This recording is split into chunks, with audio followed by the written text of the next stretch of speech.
جس شخص سے اس کا مالک یا حاکم ناراض اور خفا ہو وہ اس آیت کو پڑھا کرے یا لکھ کر اپنے بازو پر باندھ لے تو انشاءاللہ مالک اور حاکم وہ راضی ہو جائیں گے اور اس شخص پر مہربان بھی ہو جائیں گے۔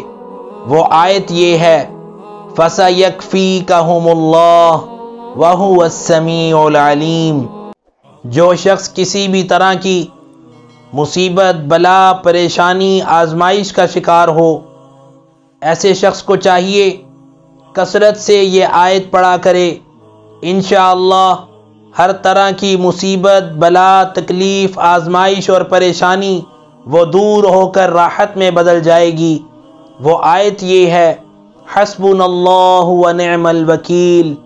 جو شخص ہر نماز کے بعد ایک مرتبہ آیت الکرسی پڑھ لے انشاءاللہ شیطان اس کے پاس نہیں آئے گا، اس لیے کہ شیطان نے اس بات کا اقرار کیا ہے جو شخص آیت الکرسی پڑھتا ہے میں اس کے پاس نہیں جاتا۔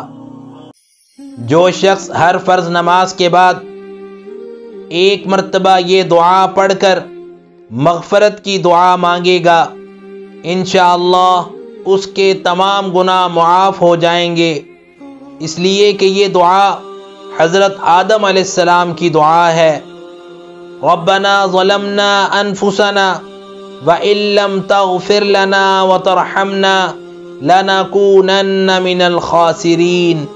یہ آیت کسی میٹھی چیز پر دم کر کے جس کو کھلائیں گے انشاءاللہ اس سے محبت ہو جائے گی۔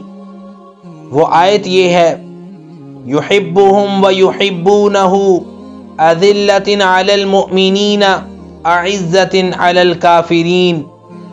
یہ بات واضح رہے یہ عمل صرف جائز جگہ پر فائدہ مند ہوگا، ناجائز جگہ پر یہ عمل بالکل اثر نہیں کرے گا۔